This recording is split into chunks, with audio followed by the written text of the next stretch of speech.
This is concrete. Everyone knows concrete. It is used to build houses, roads, bridges, and so on. Concrete is mainly composed of cement powder, water, sand, and gravel. There can be other components, but these are the main ingredients. The components are mixed together to form concrete, and the mixture then gradually hardens as it dries.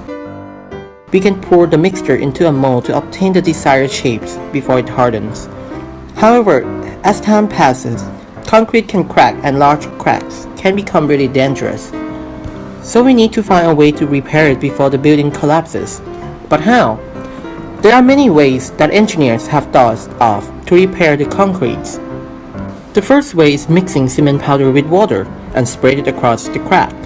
But did you know that manufacturing cement is the cause of 5 to 7% of CO2 from all the CO2 that is emitted around the world? So in order to save the environment, engineers are trying to avoid these methods. The second way is adding trace memory additive that helps limiting the crack width. When cracks occur, the additives such as fiber will be pushed and bent. But when we provide heat, the fiber will strengthen back, making the cracks to become smaller. By adding fiber, the crack will be small enough to let the concrete heal itself. But how? Usually there will be some amount of cement powder that haven't reacted with water left inside the concrete, and when it does, it can become hardened and fill the cracks. Besides, there will be calcium ions in the cracks, and when it reacts with carbon dioxide and water, it can form limestone and heal the cracks as well. The third method is filling hollow glass fiber tubes with a chemical called polyurethanes or PU as the liquid healing agent. When a cracks occur in the concrete, this will cause the glass tubes to break and release the polyurethane to fill the crack. Yet there are a few problems to consider. Glass tubes are brittle and will easily break during the mixing process.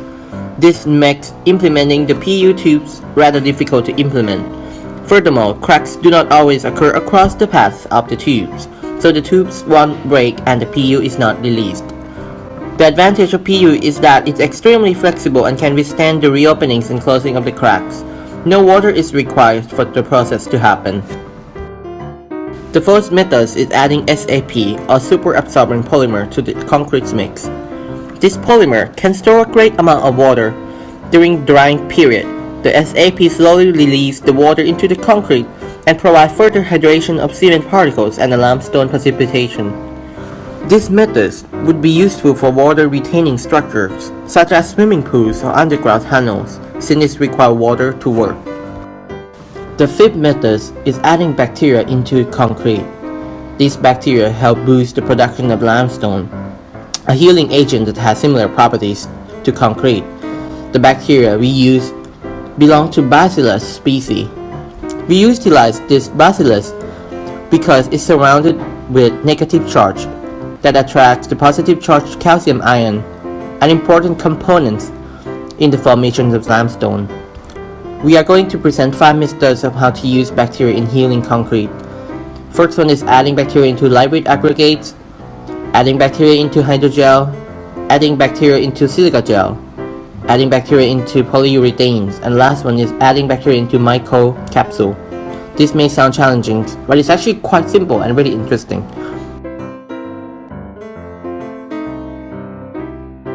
What are lightweight aggregates? Lightweight aggregates are clay particles with a tiny 0.5 mm size with an excessive amount of pores. By adding bacteria, spores, and their nutrition into the pore of the lightweight aggregates, these bacteria's added aggregates are used to replace some amount of sand during concrete mixing.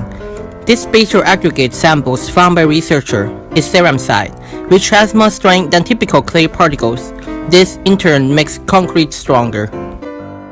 And how does this type of aggregates help healing the cracks in concrete? When the cracks occur in concrete, some aggregates would be broken as well, causing the spores to come out from the aggregates and become exposed to moisture and grow into bacteria.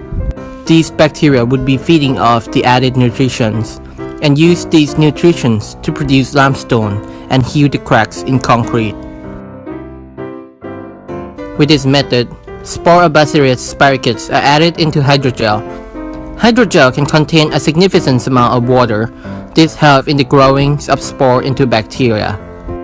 Let's look at how the spores are prepared. First, the bacteria are put into the test tube with nutrients. These bacteria are left alone until the spores are produced. The test tube would then be put into the centrifuge, which spins at high speed. This process will separate out the spores. Afterward, the spore will be pasteurized, which is the process of heating to kill unrequired bacteria and to preserve the spore for future usage. The spore would then be stored at 4 degrees Celsius. The process of making hydrogel capsules is as follows. We need hydrogel's initial substances, yeast extract, bacteria spores, calcium ion substances, urea. Mix well together. Pour onto a petri dish, sterile with UV radiation. A 0.1 mm hydrogel layer is then produced. Match it at freezing temperature until tiny flakes of hydrogel capsule are made. These hydrogel capsules would then be added during the mixing of concrete. When a crack occurs in the concrete, moisture would then be able to seep in. The hydrogel will absorb the moisture, making urea become reactive to water. This creates carbonate, which is an essential substance of limestone. Bacteria will release the accelerating chemical, ureas. Ureas will accelerate the reaction. Bacteria also have negative ion around them. They will attract the positive calcium ion. And now, bacteria will be surrounded by calcium. Calcium ions combine with carbonates and becomes limestone. Limestone helps by filling the voids and heal the concrete. What is silica gel? Silica gel is gel that possesses these properties: ability to control pH, temperature change tolerance, stability in terms of mechanics and chemistry, bacteria attacks resistance, contain adequate amount of pores so that molecules of ion can pass through. Researchers combine silica gel with Bacillus sphaericus and put them into a test tube and attach this tube to another tube that contains nutrition, which is urea and substances that contain calcium ions. These two chemicals help produce limestone. These tubes would be arranged in layers during concrete casting. When concrete breaks, these tubes would break as well. The spore will feed off the adjacent nutrients and eventually produce enough limestone to heal the concrete. What if the nutritions tubes break before the silica gel containing bacteria tubes and the nutritions leak then?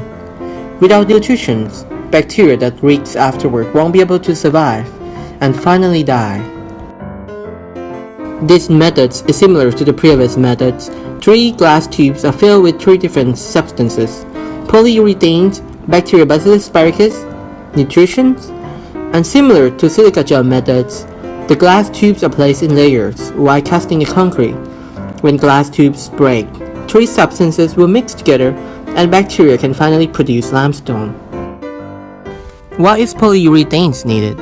Because it has these properties: pH controllabilities, flexibility like a rubber, bacteria resistant, water resistant. The disadvantages of these methods is that these tubes can only be used one time. After breaking and forming the first round of limestone, there would be no more backup healing bacteria. This method is similar to other methods that insert bacterial capsule into concrete and eventually creates limestone and heal the concrete. But with these new methods, microcapsules are used instead. These microcapsules are made from melamine formaldehyde. And how is this melamine formaldehyde made? We start with melamine formaldehyde chemicals. During melamine formaldehyde mixing, spore bacteria are added. When the reaction is completed, microcapsule with bacteria inside would be formed. Properties of these microcapsules: regular round shape, resistant to high pH, impervious. With moisture during concrete mixing, microcapsule would be flexible and will not break right away. After concrete hardening, there would not be enough moisture for the microcapsule to have stable shape and would become brittle and break, releasing the bacteria. Using bacteria to heal concrete still has its limitations, such as only small cracks can be healed with this technology. These above-mentioned methods may not be the best solution at present, but there are still many more developments that can be researched and used in the future. Thank you for watching.